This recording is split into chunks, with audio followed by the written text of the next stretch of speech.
Bismillahirrahmanirrahim. Assalamualaikum warahmatullahi wabarakatuh. Salam sejahtera bagi kita semua. Selamat malam Bapak dosen dan teman-teman semua.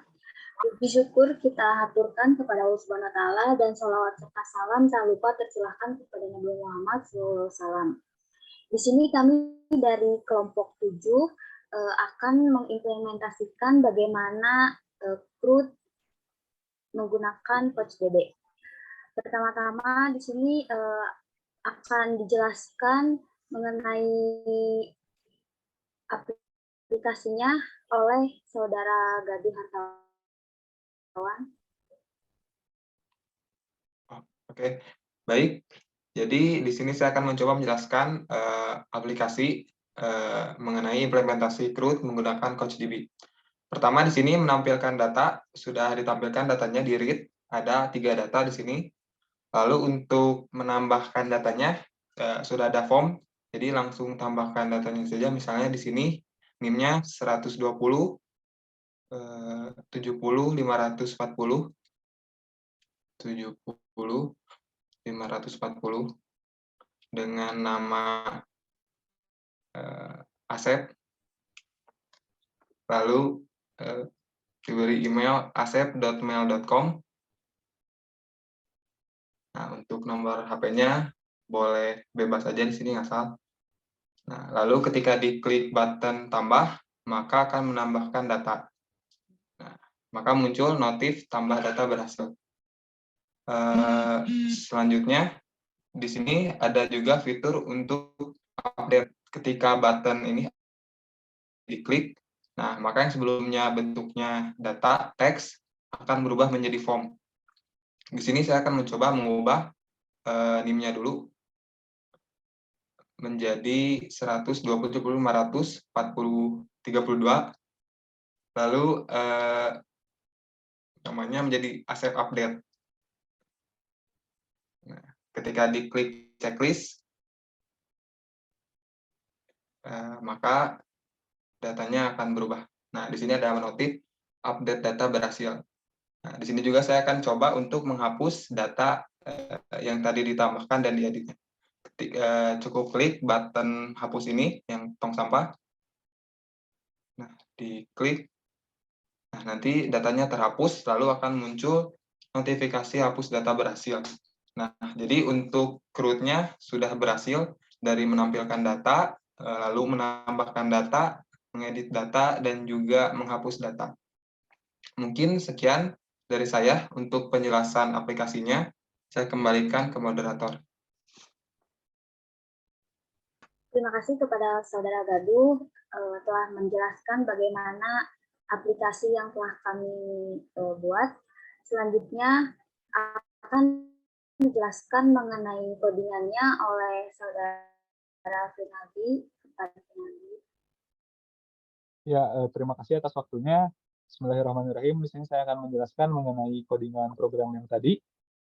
Di sini kita menggunakan React.js dan langsung saja ya. Mungkin ini kita bikin function tabel mahasiswa di mana function ini akan ditampilkan ke laman utamanya.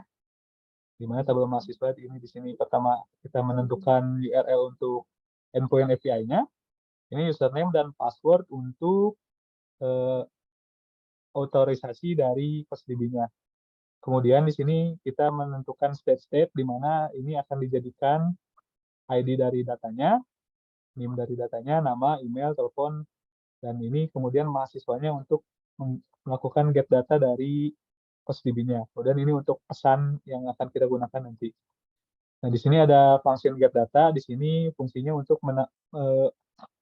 melakukan read untuk keseluruhan data mahasiswa, di mana di sini ada datanya, ini adalah Mango query, di mana di sini adalah selektornya ID, di mana ID greater than null, artinya setiap data yang ID-nya tidak null akan dipanggil.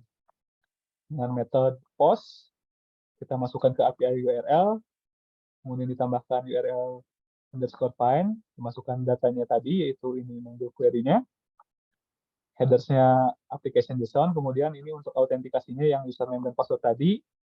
Nah, ketika sudah di get, maka melakukan post, maka kita akan mendapatkan respons berupa data mahasiswanya, di mana kita simpan pada set mahasiswa, di mana docs-nya ini adalah hasil dari post tersebut.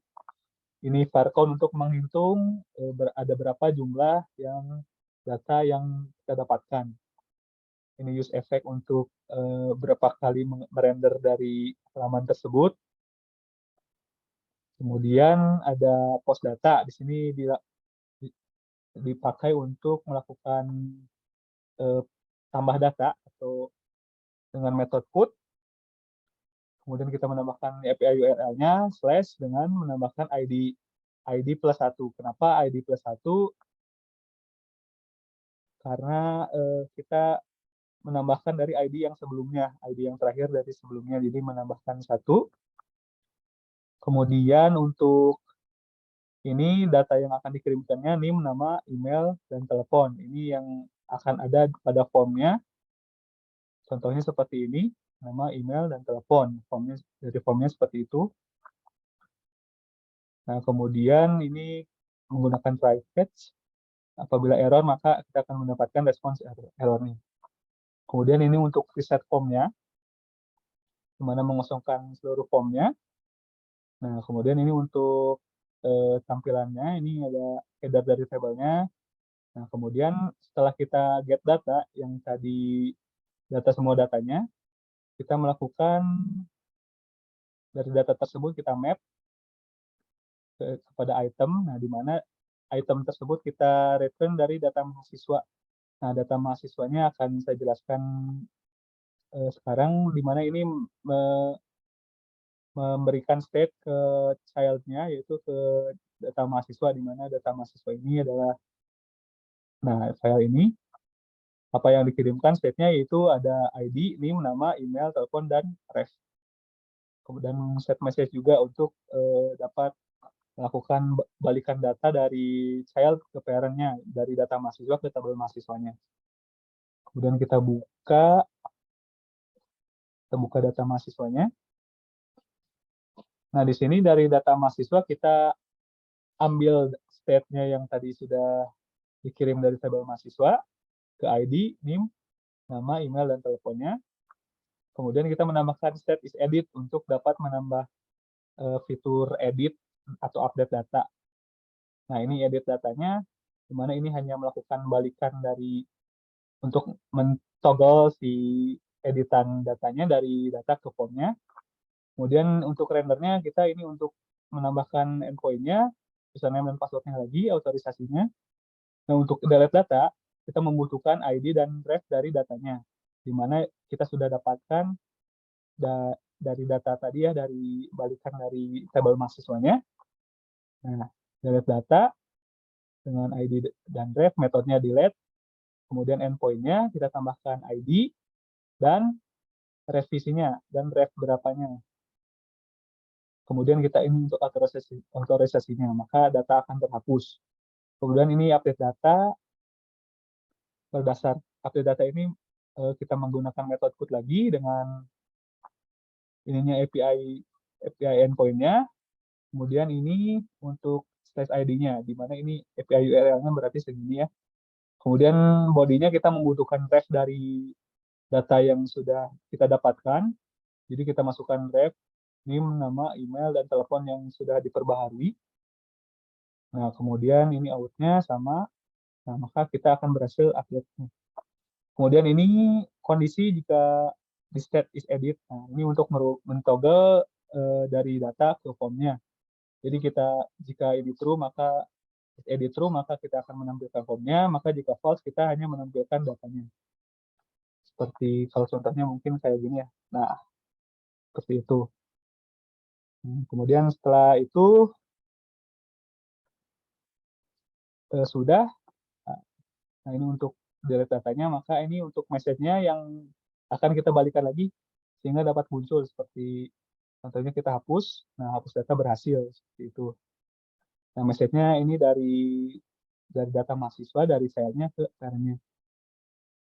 Mungkin sekian penjelasan dari saya kembalikan kepada moderator. Terima kasih.